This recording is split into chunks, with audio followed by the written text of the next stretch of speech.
Hello दोस्तों, स्वागत है आपका हमारे YouTube चैनल ज्ञान एकेडमी की ऑनलाइन क्लास में।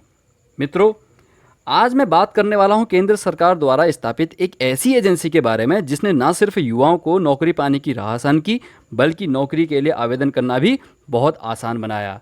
दोस्तों, जैसा कि आप सभी जानते हैं कि रोज़गार पाना आज के समय में उतना आसान नहीं रह गया है, और जब बात हो अलग अलग तरीके के पोस्टों की और उनके लिए अलग अलग तरह के आवेदन करने की और हर आवेदन में अलग अलग फ़ीस देने की, तो ये जो चीज़ है बहुत से युवाओं के लिए परेशानी का सबब बन जाता है। तो इन सब से राहत देने के लिए हमारी गवर्नमेंट ने एक ऐसा कदम उठाया है, एक ऐसी एजेंसी का निर्माण किया है जिसके माध्यम से आपको साल में सिर्फ एक परीक्षा देनी होगी, जो सभी के लिए जितने भी प्री होते हैं, चाहे एसएससी का हो, चाहे रेलवे का हो, चाहे वो आरआरबी का हो, उनके लिए सिर्फ एक ही प्री होगा जिसको हम नाम देंगे कॉमन एलिजिबिलिटी टेस्ट सीईटी। और जो एजेंसी हमारी गवर्नमेंट ने ऑर्गेनाइज़ की है उसका नाम है नेशनल रिक्रूटमेंट एजेंसी, जिसको हम शॉर्ट में बोलते हैं एनआरए। तो मित्रों, एनआरए ही एक ऐसी एजेंसी है जो कि सारे के सारे एसएससी, आरआरबी और रेलवे के जितने भी प्री के एग्ज़ाम्स हैं उनको कंडक्ट करवाएगा।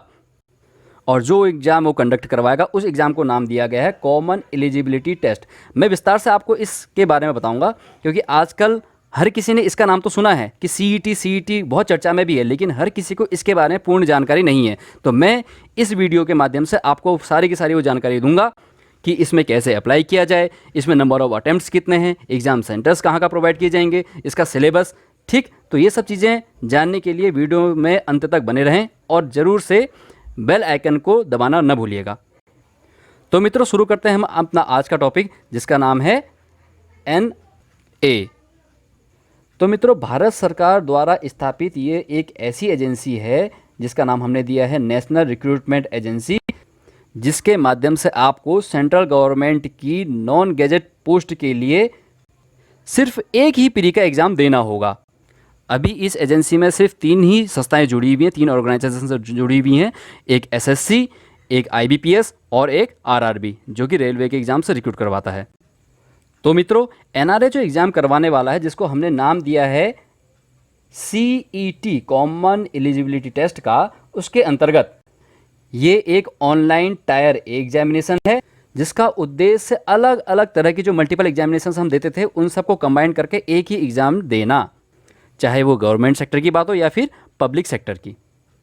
तो मित्रों अब तक की जो हमारी सबसे बड़ी एजेंसी थी एसएससी, रेलवे और आपका आईबीपीएस, इन सब एजेंसियों को अंडर कंट्रोल करने के लिए एक नई एजेंसी का जो गवर्नमेंट ने निर्माण किया है वो है हमारी एनआरए, जो आपको दिख रहा है।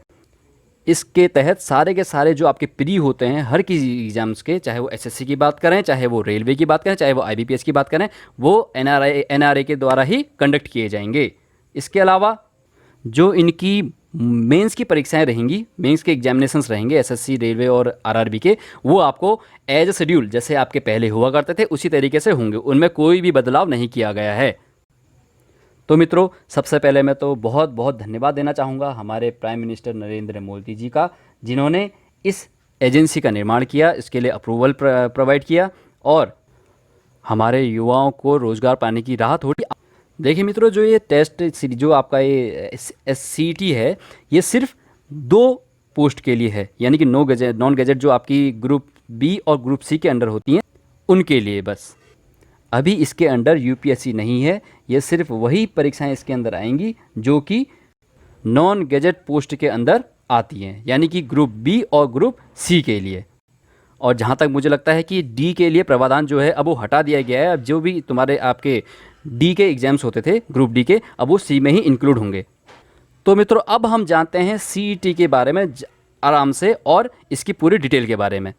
देखिए मित्रों, जैसा आपको स्क्रीन पे दिख रहा है, यहाँ पर आपकी राष्ट्रीय एजेंसी, भर्ती एजेंसी जो लिखी हुई है एनआरए, इसके तहत सीईटी की परीक्षा आपकी होने वाली है। साथ में कई चीज़ें आपकी लिस्ट वाइज यहाँ पर शो की हुई हैं, उनको मैं एक एक करके आपको एक्सप्लेन करता चलूँगा।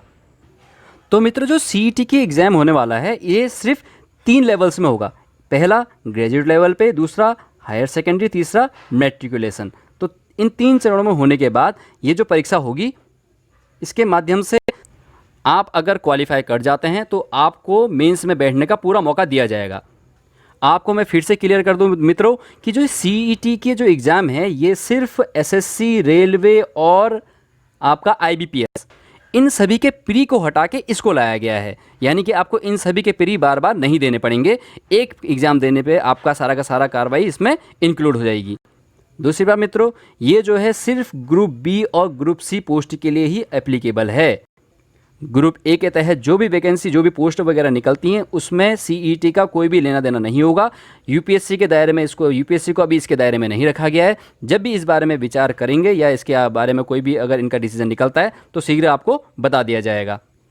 और मित्रों, हर किसी के लिए इंडिविजुअली साल में ये प्रक्रिया जो है, ये परीक्षा जो है 2 बार की जाएगी, चाहे वो ग्रेजुएट लेवल पे हो, चाहे वो हायर सेकेंडरी लेवल पे हो, या फिर वो मैट्रिकुलेशन लेवल पे हो।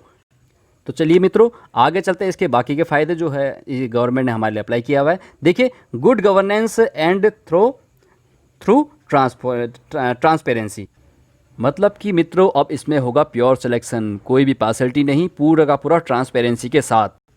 सिलेक्शन प्रोसेस में जितना भी टाइम लगता था, पहली बात तो मित्रों वो टाइम बच जाएगा कि आपको प्री देने जाना पड़ता था, जैसे मैंने पहले भी बताया था, उसको अलग से टाइम इन्वेस्ट करना पड़ता था। उसके बाद आपको मेंस के लिए अलग जाना पड़ता था, तो टाइम बहुत ज़्यादा जो लगता था, चाहे वो उन एजेंसीज़ का भी हो, क्योंकि एसएससी भी कई टाइम बहुत सारा टाइम ले लेती थी, कभी कभी बैंक भी बहुत टाइम ले लेते हैं इन चीज़ों की प्रोसेस के लिए, रेलवे भी बहुत टाइम लेता है, तो उनका एक काम कम हो जाएगा। यानी कि जो उनका प्री लेने का जो सिस्टम था वो अब इनके अंडर ना रह के अब उसको एनआरए के अंडर कर दिया है। तो जो भी हेडेक होगा प्री का, जो साल में 2 बार एग्जाम होंगे आपके अलग अलग लेवल पे, वो एनआरए ही कंडक्ट करवाएगा। मतलब कि बहुत जल्दी आपको जॉब लोकेशन भी प्रोवाइड कर दी जाएगी। नहीं तो मित्रों आप देखते हैं एसएससी का एग्ज़ाम 2008 में हुआ था और अब तक उसके टायर 3 का रिजल्ट नहीं इशू हुआ है। अब खुद सोचिए कि 2 साल का जब टाइम इसने पूरा ले लिया है, तो ये इतना टाइम जो इन्वेस्ट हुआ है, जितना ये टाइम खर्च हुआ है, वो समय बचेगा, और ये बहुत ही ज़्यादा अच्छी बात है। तो मित्रों, कैंडिडेट के लिए भी बहुत अच्छा मौका है, बार बार एग्जाम देने नहीं जाना पड़ेगा, एक एग्जाम में ही उनका काम हो जाएगा। पहला एग्जाम दो, अच्छा स्कोर करो, उसके बाद आपको 3 साल तक के लिए वो स्कोर आपका वैलिड रहता है, तो उसके बीच में आपको एग्जाम देने की ज़रूरत नहीं है। हाँ, अगर आपको स्कोर को और इम्प्रूव करना है तो आप एक्स्ट्रा एग्जाम दे सकते हैं, इसमें कोई भी बाउंडेशंस आपके लिए नहीं रहेंगी। जितना अच्छा स्कोर रहेगा उतना ही मेंस के लिए आपके तैयारी करने के मौके मिलेंगे। दूसरी बात, इसके जो मार्क्स होंगे वो मेंस में बिल्कुल भी इंक्लूड नहीं होंगे, इस बात का ध्यान रखिएगा। देखिए, सीईटी ने इसको कंडक्ट करवाने के लिए कम से कम 1000 सेंटर्स प्रोवाइड किए हैं हर डिस्ट्रिक्ट में, यानी कि हर एक डिस्ट्रिक्ट में एक सेंटर होगा। आपको दूर दराज के क्षेत्रों में एग्ज़ाम से लेने के लिए नहीं जाना पड़ेगा, ये बहुत अच्छी बात है। तो हमारे जो शहरी क्षेत्र के तो खैर अपने शहर में उनके सेंटर पड़ते हैं तो उनको ज़्यादा परेशानी नहीं होती है, लेकिन ग्रामीण क्षेत्रों में हो गया और आपके जो वुमेंस हैं उनके लिए बहुत सहूलियत है कि उनको बार बार सेंटर में नहीं जाना पड़ेगा एग्ज़ाम देने के लिए। एक बार जाओ, अपना एग्ज़ाम दे के घर बैठ जाओ, उसके बाद सीधे मेंस की तैयारी करो अगर आपका स्कोर अच्छा है तो। इसके साथ मित्रों, इसकी जो पूरी प्रोसेस है वो बहुत ही सिंपल कर दी है, बहुत ही अच्छी कर दी है। उसमें आपको किसी भी तरह की कोई भी प्रॉब्लम नहीं आने वाली। ऊपर से जब ट्रांसपेरेंसी रहे, पारदर्शी रहे, तो और भी अच्छा। एग्ज़ाम की भर्ती प्रक्रिया भी बहुत आसान कर दी है, ये मानना है एनआरए का। तो अलग अलग एजेंसियों द्वारा अलग अलग एग्जाम देना पड़ता था सारे के सारे विद्यार्थियों ने, अब वो नहीं देना पड़ेगा। साथ साथ में उनको हर किसी पोस्ट के लिए अलग अलग फ़ीस भरनी पड़ती थी। अगर आप आईबीपीएस की बात करें तो क्लर्क के लिए अलग भरनी है, पीओ के लिए अलग भरनी है। उसी के साथ एसएससी की बात करें तो वहाँ भी सीएचएसएल है, आपका मल्टीटास्किंग है, सीजीएल है, तो हर किसी के लिए आपको अलग अलग फ़ीस भरनी पड़ती थी, अलग अलग फॉर्म भरने पड़ते थे। तो उस चीज़ से आपको बहुत ज़्यादा राहत मिलने वाली है। इन्हीं से निजात मिलने के लिए देने के लिए सरकार ने आपके लिए एक एग्ज़ाम दिया हुआ है। हमारे कैंडिडेट्स को तो राहत मिलेगी ही मिलेगी मित्रों, साथ ही साथ जो एजेंसियां हैं, एजेंसियां का मतलब यहाँ पर किस किस की बात चल रही है, एसएससी हो गया, आईबीपीएस हो गया, और उसके साथ साथ आपका रेलवे जिसको हम बोलते हैं आरआरबी, तो इनके लिए भी बहुत राहत की बात यह है, अब इनका भी टाइम जो कंज्यूम होता था इतना सारा, वो टाइम अब इसका बचेगा और सिलेक्शन भी बहुत फेयर सिलेक्शन होगा। तो मित्रों आगे हम चलते हैं। आगे क्या है कि जो नौकरी पाने वाले हमारे कैंडिडेट रहेंगे उनके लिए बहुत ज़्यादा प्राथमिकता ये देने वाली है एनआरए। क्यों? क्योंकि उनको उनके हिसाब से अपना वो एग्ज़ाम शेड्यूल कर सकते हैं, साथ साथ में अपना सेंटर खुद चुन सकते हैं कि मैंने इस सेंटर में जाके एग्ज़ाम देना है। और जहाँ तक मैं समझ पा रहा हूँ, समय सारणी का मतलब है कि आप अपना एग्ज़ाम शेड्यूल कर सकते हैं कि मैं आज फ्री हूँ। जैसा आपने देखा होगा कैट के एग्ज़ाम मोस्टली आप युवाओं ने दिए होंगे, उसमें क्या होता है कि आप अपना सेंटर और अपना एग्ज़ाम डेट खुद चूज़ करते हैं कि आप किस दिन फ्री हैं और किस दिन आप एग्ज़ाम देंगे। तो वही सिस्टम यहाँ पर भी होने वाला है। आप अपना शेड्यूल एग्ज़ाम कर सकते हैं और उसी डेट को, जिस डेट को आपने चूज़ किया है, उस डेट में जाके आप CET का एग्ज़ाम दे सकते हैं। तो इसके लिए कोई भी बाध्यता नहीं है कि भैया आज मेरे चाचा की शादी है, इन्हें भाई बिरादर की शादी है और आज मेरा एग्ज़ाम भी, अब मैं क्या करूं। तो उससे बेफिक्र हो जाइए, एंजॉय भी कीजिए, साथ साथ में एग्ज़ाम भी दीजिए। सबसे अच्छी बात भाई, मुझे तो सबसे अच्छी बात जो यहाँ पर लगी वो तो ये लगी कि इसमें क्या है, रोज़गार सृजन को प्रोत्साहन, यानी कि आप इसके थ्रू जो आपको CET का स्कोर कार्ड होगा, इसके थ्रू आप चाहे तो केंद्र सरकार में सेंट्रल गवर्नमेंट की पोस्ट पे, स्टेट गवर्नमेंट की पोस्ट पे, या कोई भी केंद्र शासित प्रदेश में चले जाइए, या भी कोई भी निजी क्षेत्र की कंपनी है जो आपके पब्लिक सेक्टर कंपनीज होती हैं या प्राइवेट बैंक्स होते हैं, यहाँ पर भी जाके अपना इस बेसिस पे, इस CET के स्कोर कार्ड की वजह से आप उसमें अपना आसानी से जॉब पा सकते हैं, नौकरी पा सकते हैं। बहुत ही अच्छी बात मुझे यहाँ पर ये लगी। फिर से वही बात दोहराई जा रही है कि इस प्रक्रिया में सारी निजी कंपनियों के और सभी सरकारी कंपनियों, सरकारी जॉब्स के में खर्चे में थोड़ी बचत होगी और उनका समय भी बचेगा। ठीक है जी, हमने एक बार में समझ लिया। चलिए मित्रों, थोड़ा और डिटेल में इसको जानें, पहचानें। तो देखिए, अब यहाँ पर क्या दिखा है, आपको स्लाइड पे दिख रहा होगा कि इसका फॉर्मेट कैसा होने वाला है। जैसा कि मैं आपको पहले बता चुका हूँ कि NRA वर्ष में 2 बार होगी। अभी प्रारंभ में इसलिए लिखा गया है, हो सकता है इसका प्रावधान बढ़ा दिया जाए, अगले साल से 3, 4 या इस तरह की कुछ इसकी कैटेगरीज बना दी जाएँ, क्योंकि अपडेशन तो दोस्तों होते रहता है। आपको पता ही है, हमारी मोदी सरकार का भी एक ही नारा है, 1 नेशन 1 थ्योरी। देखिए, अब मैं बात करूँ अपने मोदी जी की, तो 2014 में आए तो उन्होंने क्या किया, 1 नेशन 1 आइडेंटिटी कार्ड, तो सबके लिए आधार बना दिए। ठीक है, तो कुछ टाइम गुजरा तो 1 नेशन 1 टैक्स, तो उन्होंने क्या कर दिया, GST लागू कर दिया, यानी गुड्स एंड सर्विस टैक्स जो आपको लगता है। फिर उसके बाद उन्होंने पहले सारे मेडिकल्स और IIT के एग्ज़ाम्स के लिए उन्होंने क्या करा, 1 नेशन 1 एग्ज़ाम। उसके बाद अब आया हमारे इसका नंबर, जो फिर से चल पड़ा है हमारे 1 नेशन 1 थ्योरी के आधार पे, और जो कि है 1 nation 1 exam for government jobs. बहुत बहुत धन्यवाद मोदी जी, जो आपने इस एजेंसी को अप्रूवल प्रदान किया। अगले पॉइंट पे आते हैं मित्रों कि इसका जो पंजीकरण होगा, यानी कि registration, roll number, admit card, वो तो खैर अब तक सारे के सारे ऑनलाइन ही चलते थे, वो इसमें भी ऑनलाइन ही प्रक्रिया है। तो इसमें कोई नई बात तो ये है नहीं, ये पुराना अपना सिस्टम वैसे ही चलता रहेगा। उसके बाद CET के दौरान अभ्यर्थियों की, जो आपके एग्जामिनेशन देने वाले कैंडिडेट्स हैं, उनकी जाँच अच्छे से की जाएगी, वो भी होती है। ठीक, और उसके बाद परीक्षा में बहुविकल्पीय वस्तुनिष्ठ प्रकार के प्रश्न होंगे, यानी कि जैसा आप अब तक देते हुए आ रहे हैं, 4 ऑप्शन मिलेंगे, टिक करना है और अपना सिलेक्शन करवाना है। तो मित्रों, चलते हैं नेक्स्ट स्लाइड की तरफ।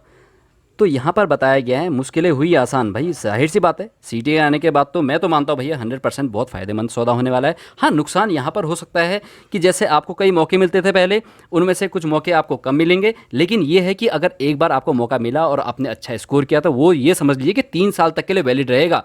ये बहुत बड़ा इसका प्लस पॉइंट है।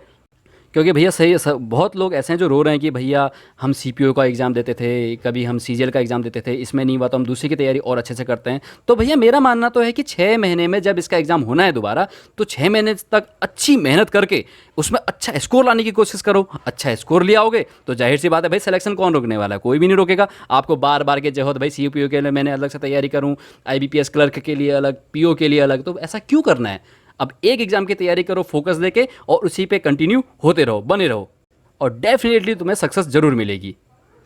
तो यहाँ पर हम पहले भी बात कर चुके थे, एक उत्तराखंड की ही कोई स्नातक हैं, उन्होंने आरती सिंह थापा, उनका एक लेख आया था, वो बहुत खुश हैं इस प्रक्रिया से। उन्होंने बोला कि वुमेंस के लिए बहुत बढ़िया है, जो हमारे गरीब बच्चे हैं उनके लिए बहुत बढ़िया है कि उनको बार बार फीस नहीं देनी पड़ेगी। तो ये काफ़ी फ़ायदेमंद डिसीज़न लिया है गवर्नमेंट ने हम युवाओं के लिए। तो एक नज़र देखिए आप इस स्लाइड को और देखिए। तो मित्रों, चलते हैं नेक्स्ट स्लाइड की तरफ। तो यहाँ पर आपको दिख रहा होगा कि no more SSC RRB IBPS exams for group B group C jobs, Modi government proposes CET। और ये सब हुआ है किस एजेंसी की बदौलत, नेशनल रिक्रूटमेंट एजेंसी की तरफ, जिन्होंने ये SSC को, RRB को और IBPS को अंडर लिया है और उसके प्री एग्जाम्स को खुद कंडक्ट करवाने का फैसला लिया है। मित्रों, अब बात करना जरा इसके सिलेबस की। देखिए, CET का सिलेबस तो सबका मोस्टली सेम रहेगा। अब जैसे हम बैंकिंग सेक्टर की बात करें, उसमें हम लोगों ने एडवांस नहीं पढ़ना पड़ता था, लेकिन शायद अब आपको एडवांस भी पढ़ना पड़ेगा। ठीक है, तो इसके लिए थोड़ा तैयारी कर लीजिए अच्छे से। साथ में रेलवे वाली जो भर्तियां होती थी उसमें आपको जीएस ज़्यादा पढ़ना पड़ता था, साइंस ज़्यादा पढ़ना पड़ता था, तो भाई अब उसके लिए भी आपको मैथ्स पे स्पेशल ध्यान देना होगा। और साथ में एक चीज़ बहुत ज़रूरी, जो एग्ज़ाम अब तक होते थे आपके इंग्लिश और हिंदी 2 पैटर्न में होते थे, 2 लैंग्वेजेस में होते थे, लेकिन अब क्या है कि हर स्टेट अपना अपना एग्ज़ाम जो उसको ये अथॉरिटी दी गई है कि हर स्टेट में अपनी रीजनल लैंग्वेज के हिसाब से 22 भाषाओं में ये एग्ज़ाम पैटर्न लागू किया जाएगा और इंग्लिश उसमें इंक्लूड रहेगी। ये कोई वरदान से कम नहीं है मित्रों। सारे के सारे जो प्री एग्ज़ाम थे सब के सब हटा दिए गए हैं और आपके समय की बचत, आपके जो संसाधन हैं उनकी बचत। जिस बच्चे को जिस पैटर्न पे एग्ज़ाम देना है वैसा अपना शेड्यूल खुद से सेट कर सकता है। अपनी अपनी रीजनल लैंग्वेजेस अब इसमें इंक्लूड कर दी गई हैं। ठीक, एक डिसएडवांटेज मैं देख रहा हूँ यहाँ पर ये हो सकता है कि जैसे आपने कोई अपना डिस्ट्रिक्ट चूज़ किया तो हो सकता है घपलेबाजी वहाँ पर हो। ठीक है, इसको माइंड मत करना। कुल मिला के अगर मेरी बात मानते हैं तो ये कम से कम 100% फ़ायदे का ही सौदा आपके लिए रहने वाला है। तो हो जाओ तैयार साथियों, हो जाओ तैयार सीईटी के एग्ज़ाम के लिए। अब ये जो, हाँ एक चीज़ मैं बताना भूल गया कि ये जो प्रोसेस है ये होगी 2021 से लागू। ठीक है, 2020 में आपका जैसा शेड्यूल है एज ए शेड्यूल आपका सब कुछ चलता रहेगा। 2021 से इसको अप्लाई कर दिया जाएगा। जो भी नोटिफिकेशन आएंगे उसके बाद से तो सारे के सारे में आपको सीईटी का एग्ज़ाम ही क्लियर करना पड़ेगा। और बाकी की जो अदर एजेंसीज़ हैं 20 एजेंसीज़ के अप्रोक्स हमारी और भी एजेंसीज़ हैं जो इसके अंदर इंक्लूड होने वाली हैं हमारे नेशनल रिक्रूटमेंट एजेंसी के अंडर। ठीक है, तो बहुत जल्दी उसका भी हो जाएगा समाधान। तो मित्रों, आपको अगर ये वीडियो पसंद आया हो तो प्लीज़ उसको आप लाइक कीजिए, शेयर कीजिए, जितना हो सकता है उसको सब्सक्राइब कीजिए। और साथ में अगर आपको इस वीडियो की पीडीएफ चाहिए तो प्लीज़ नीचे लिंक पे जाइए और वहाँ से पीडीएफ को डाउनलोड कर सकते हैं। चैनल को सब्सक्राइब कीजिए और हमारे नेक्स्ट वीडियो का इंतज़ार ज़रूर कीजिएगा, क्योंकि हमारा अगला टॉपिक जो है वो भी बहुत अच्छा होने वाला है और बहुत ज़्यादा इंटरेस्टिंग होने वाला है। तो ज्ञान एकेडमी की पूरी टीम की ओर से आपको तहे दिल से धन्यवाद।